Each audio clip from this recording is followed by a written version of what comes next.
O dia de Joana.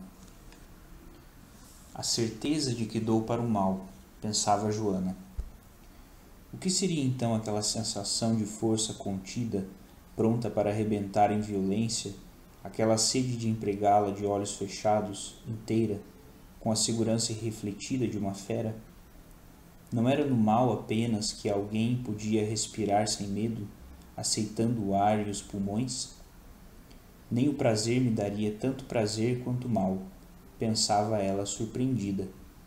Sentia dentro de si um animal perfeito, cheio de inconsequências, de egoísmo e vitalidade. Lembrou-se do marido que possivelmente a desconheceria nessa ideia. Tentou relembrar a figura de Otávio. Mal, porém, sentia que ele saíra de casa, ela se transformava, concentrava-se em si mesma e, como se apenas tivesse sido interrompida por ele, continuava lentamente a viver o fio da infância, esquecia-o e movia-se pelos aposentos profundamente só. Do bairro quieto, das casas afastadas, não lhe chegavam ruídos, e livre, nem ela mesma sabia o que pensava. Sim, ela sentia dentro de si um animal perfeito. Repugnava-lhe deixar um dia esse animal solto, por medo talvez da falta de estética, ou receio de alguma revelação. Não, repetia-se ela, é preciso não ter medo de criar. No fundo de tudo, possivelmente o animal repugnava-lhe, porque ainda havia nela o desejo de agradar e de ser amada por alguém poderoso como a tia morta. Para depois, no entanto, pisá-la, repudiá-la sem contemplações, porque a melhor frase, sempre ainda a mais jovem, era: a bondade me dá ânsias de vomitar. A bondade era morna e leve, cheirava a carne crua guardada há muito tempo, sem apodrecer inteiramente apesar de tudo. Refrescavam-na de quando em quando, botavam um pouco de tempero, o suficiente para conservá-la um pedaço de carne morna e quieta.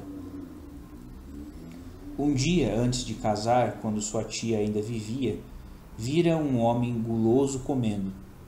Espiara seus olhos arregalados, brilhantes e estúpidos, tentando não perder o menor gosto do alimento.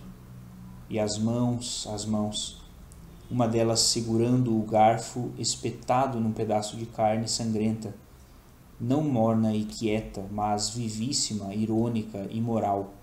A outra crispando-se na toalha, arranhando-a nervosa na ânsia de já comer novo bocado. As pernas sob a mesa marcavam compasso a uma música inaudível, a música do diabo, de pura e incontida violência. A ferocidade, a riqueza de sua cor, avermelhada nos lábios e na base do nariz, pálida e azulada sob os olhos úmidos. Joana estremecera arrepiada diante de seu pobre café, mas não saberia depois se fora por repugnância ou por fascínio e voluptuosidade. Por ambos, certamente. Sabia que o homem era uma força. Não se sentia capaz de comer como ele, era naturalmente sóbria, mas a demonstração a perturbava. Emocionava-a também ler as histórias terríveis dos dramas onde a maldade era fria e intensa como um banho de gelo. Como se visse alguém beber água e descobrisse que tinha sede profunda e velha. Talvez fosse apenas falta de vida. Estava vivendo menos do que podia e imaginava que sua sede pedisse inundações. Talvez apenas alguns goles. Ah, eis uma lição, diria a tia. Nunca ir adiante, nunca roubar antes de saber se o que você quer roubar existe em alguma parte honestamente reservado para você. Ou não. Roubar torna tudo mais valioso. O gosto do mal, mastigar vermelho, engolir fogo adocicado. Não acusar-me, buscar a base do egoísmo. Tudo o que não sou, não pode me interessar. Há a impossibilidade de ser além do que se é. No entanto, eu me ultrapasso mesmo sem o delírio. Sou mais do que eu quase normalmente. Tenho um corpo e tudo o que eu fizer é continuação de meu começo. Se a civilização dos maias não me interessa, é porque nada tenho dentro de mim que se possa unir aos seus baixos relevos. Aceito tudo o que vem de mim porque não tenho conhecimento das causas e é possível que esteja pisando no vital sem saber. É essa a minha maior humildade, adivinhava ela. O pior é que ela poderia riscar tudo o que pensara. Seus pensamentos eram, depois de erguidos, estátuas no jardim, e ela passava pelo jardim, olhando e seguindo o seu caminho. Estava alegre nesse dia, bonita também, um pouco de febre também. Porque esse romantismo, um pouco de febre? Mas a verdade é que tenho mesmo olhos brilhantes, essa força e essa fraqueza, batidas desordenadas do coração. Quando a brisa leve, a brisa de verão, batia no seu corpo, todo ele estremecia de frio e calor. E então ela pensava muito rapidamente, sem poder parar de inventar. É porque estou muito nova ainda e sempre que me tocam ou não me tocam, sinto, refletia. Pensar agora, por exemplo, em regatos louros. Exatamente porque não existem regatos louros, compreende? Assim se foge. Sim, mas os dourados de sol, louros de certo modo, quer dizer que na verdade não imaginei. Sempre a mesma queda, nem o mal, nem a imaginação. No primeiro, no centro final, a sensação simples e sem adjetivos, tão cega quanto uma pedra rolando. Na imaginação, que só ela tem a força do mal, apenas a visão engrandecida e transformada, sob ela a verdade impassível. Mente-se e cai-se na verdade. Mesmo na liberdade, quando escolhia alegre novas veredas, reconhecia-as depois. Ser livre era seguir-se afinal, e eis de novo o caminho traçado. Ela só veria o que já possuía dentro de si, perdido, pois, o gosto de imaginar. E o dia em que chorei? Havia certo desejo de mentir também. Estudava matemática e subitamente sentia a impossibilidade tremenda e fria do milagre. Olho por essa janela e a única verdade, a verdade que eu não poderia dizer àquele homem abordando-o sem que ele fugisse de mim. A única verdade é que vivo. Sinceramente, eu vivo. Quem sou? Bem, isso já é demais. Lembro-me de um estudo cromático de Bach e perco a inteligência. Ele é frio e puro como gelo. No entanto, pode-se dormir sobre ele. Perco a consciência, mas não importa, encontro a maior serenidade na alucinação. É curioso como não sei dizer quem sou. Quer dizer, sei-o bem, mas não posso dizer. Sobretudo tenho medo de dizer, porque no momento em que tento falar, não só não exprimo o que sinto, como o que sinto se transforma lentamente no que eu digo. Ou pelo menos o que me faz agir não é o que eu sinto, mas o que eu digo. Sinto quem sou e a impressão está alojada na parte alta do cérebro, nos lábios, na língua principalmente, na superfície dos braços e também correndo dentro, bem dentro do meu corpo, mas onde mesmo, eu não sei dizer. O gosto é cinzento, um pouco avermelhado, nos pedaços velhos um pouco azulado, e move-se como gelatina vagarosamente. Às vezes torna-se agudo e me fere, chocando-se comigo. Muito bem, agora pensar em céu azul, por exemplo. Mas, sobretudo, de onde vem essa certeza de estar vivendo? Não, não passo bem, pois ninguém se faz essas perguntas e eu... Mas é que basta silenciar para só enxergar, abaixo de todas as realidades, a única irredutível, a da existência.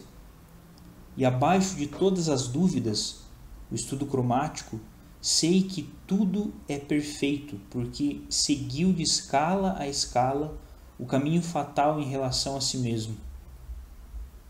Nada escapa à perfeição das coisas. É essa a história de tudo. Mas isso não explica por que eu me emociono quando Otávio tosse e põe a mão no peito, assim. Ou se não, quando fuma e a cinza cai no seu bigode, sem que ele note. Ah, piedade é que sinto então. Piedade é a minha forma de amor, de ódio e de comunicação. É o que me sustenta contra o mundo, assim como alguém vive pelo desejo, outro pelo medo.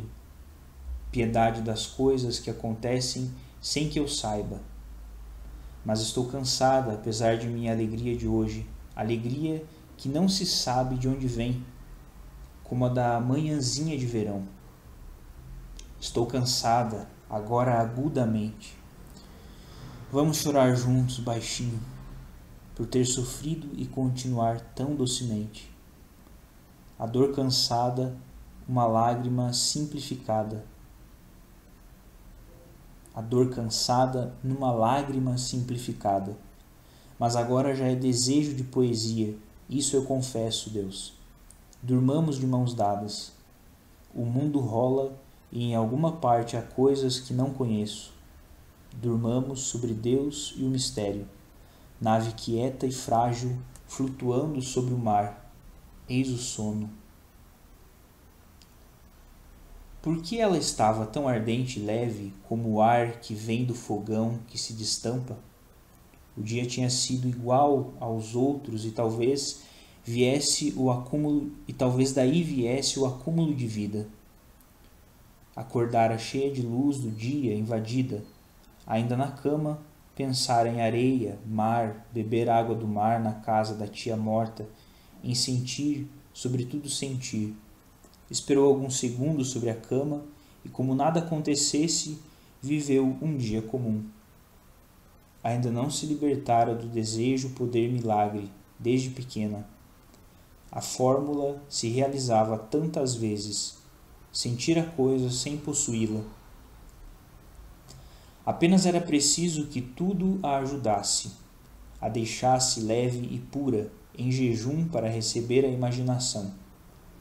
Difícil como voar e, sem apoio para os pés, receber nos braços algo extremamente precioso, uma criança, por exemplo. Mesmo só em certo ponto do jogo, perdia a sensação de que estava mentindo e tinha medo de não estar presente em todos os seus pensamentos. Quis o mar e sentiu os lençóis da cama. O dia prosseguiu e deixou-a atrás, sozinha.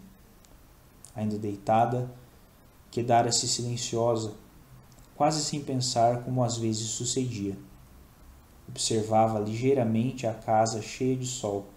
Àquela hora, as vidraças altivas e brilhantes, como se elas próprias fossem a luz. Otávio saíra. Ninguém em casa. E de tal modo ninguém dentro de si mesma que podia ter os pensamentos mais desligados da realidade, se quisesse. Se eu me visse na terra, lá das estrelas, ficaria só de mim. Não era noite, não havia estrelas, impossível observar-se a tal distância. Distraída, lembrou-se então de alguém. Grandes dentes separados, olhos sem cílios, dizendo bem seguro da originalidade, mas sincero. Tremendamente noturna a minha vida. Depois de falar, esse alguém ficava parado, quieto como um boi à noite. De quando em quando movia a cabeça num gesto sem lógica e finalidade, para depois voltar a se concentrar na estupidez. Enchia todo o mundo de espanto. Ah, sim, o homem era de sua infância, e junto à sua lembrança estava um molho úmido de grandes violetas, trêmulas de viço. Nesse instante, mais desperta, se quisesse, com um pouco mais de abandono, Joana poderia reviver toda a infância. O curto tempo de vida junto ao pai, a mudança para a casa da tia, o professor ensinando-lhe a viver, a puberdade levando-se misteriosa, o internato, o casamento com Otávio. Mas tudo isso era muito mais curto. Um simples olhar surpreso esgotaria todos esses fatos. Era um pouco de febre, sim. Se existisse pecado, ela pecara. Toda sua vida fora um erro, ela era fútil. Onde estava a mulher da voz? Onde estavam as mulheres apenas fêmeas? E a continuação do que ela iniciara quando criança? Era um pouco de febre, resultado daqueles dias em que vagava de um lado a outro, repudiando e amando 1000 vezes as mesmas coisas. Daquelas noites vivendo escuras e silenciosas, as pequenas estrelas piscando no alto.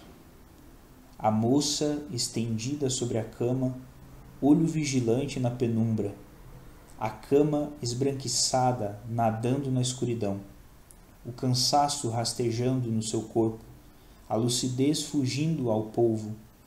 Sonhos esgarçados, inícios de visões. Otávio vivendo no outro quarto, e de repente toda a lassidão da espera, concentrando-se no movimento nervoso e rápido do corpo, o grito mudo, frio depois, e sono.